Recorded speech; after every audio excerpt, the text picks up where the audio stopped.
responsibility to lead, because that is the responsibility of leadership.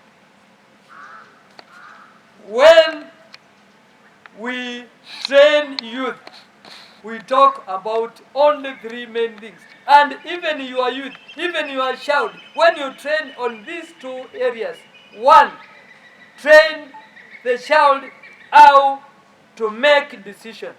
Should not be making decision of that. Just train how to make a decision, because one day you will not be there, and that child will be needed to make a decision. So the first one, train a child how to make. 2, train a child on how to take responsibility. Family share. Thank you for training these children how to take responsibility. And that's why they have done this function. Very colorful. Then the third one, train a child to have a healthy outlook towards life. Healthy outlook towards life. Basi, nataka kuwa na very brief speech. Nataka kusema hivi. Susana Care Center was founded, as you have heard, in 2008. 2008. That is 3 years after the death of our beloved mother Susana. That's why I wanted to make it clear. Because today we are talking about celebrating 15. We are not celebrating 15 years when our mother left us. We are celebrating 15 years when our mother was resurrected. You understand me? He was resurrected. How? Why was this project named Susana? Tungeita jina ingine, lakini why is it called Susana? During the 3rd memorial service in July 2008, when I was presiding minister of the function, the family had organized a very big party and invited relatives, friends to celebrate the day. During the service, when the eulogy was read, I realized that we were doing contrary to the will of our mother Susana. I remembered the story of a woman called Dorcas in the Bible, that is Acts 19. When you read from verse 36 downwards, you will get the story. A disciple of Jesus who was going down to identify herself with the needy and the widows in the society in order to help them. When she died, that Dorcas, her deeds were talking, and Peter, the disciple of Jesus, came and resurrected Dorcas and gave her back to the widows and the needy in the society so that they can start enjoying again. This eulogy of our mom gave me sleepless nights. And after 1 week, I wrote a letter to the family of Susana explaining that our mother was like Dorcas. Even though she was one of the senior women during her time, not only locally, but internationally, she never wanted to show off, but she devoted all her life in helping the disadvantaged members of the society to overcome the challenge of life and improve their standards of living in order for them to live life in its fullness. I requested the family members to give me the permission to use our mother's name in order to take forward our vision. I remember when I wrote the letter, it was not a friendly letter, but because I explained it, they called me to Nairobi to explain about the letter.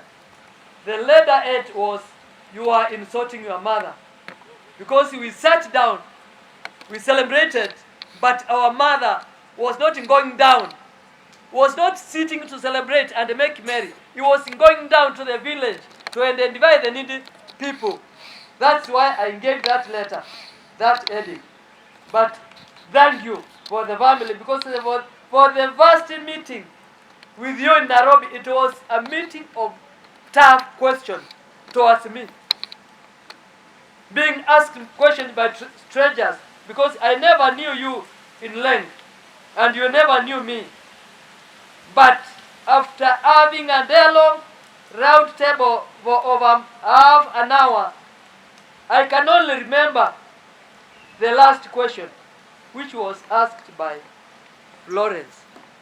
You asked me, have you ever met our mom? No, you cannot remember, but because I have them in record, I always remember. I lifted the brochure which I have there in my bag, which was used for memorial. I told you, this is the Susan I know. I pointed the eulogy, the story, which was written there, and it's there. I read it every time. So I told you, this is the Susan I know. There was a silence a bit, but Dr. Suki pointed at me and said, this is a true friend of our mom. After that, Nzambu asked me, how do you want the name to be? I wrote a paper, I gave him, the family members, you read the name, the way I wanted to be, and you told me, we have given you permission, go and do it. That's how Susan Care Center started. From there, we had several meetings to discuss about how it should be. We formulated all the paperwork up to where we are. We have worked together from that time up to today. Thank you, the family of Susan, for honoring my request and joining hands together and buying my vision, which was not easy, but you bought it and you owned it, and we worked together up to this far. Thank you, the family. We started this project with only 8 OVCs, where we were meeting just for counseling. From that time, we have worked. Today we are celebrating 15 years since the start of this project. We have managed to take our students to universities. Currently, we have some alumni like Immaculate Kambua, who has completed university in Chuka. We have Rafael Kilonzo. Can you stand? Because you are here. Rafael Kilonzo is one of our alumni and is always with us. You did what?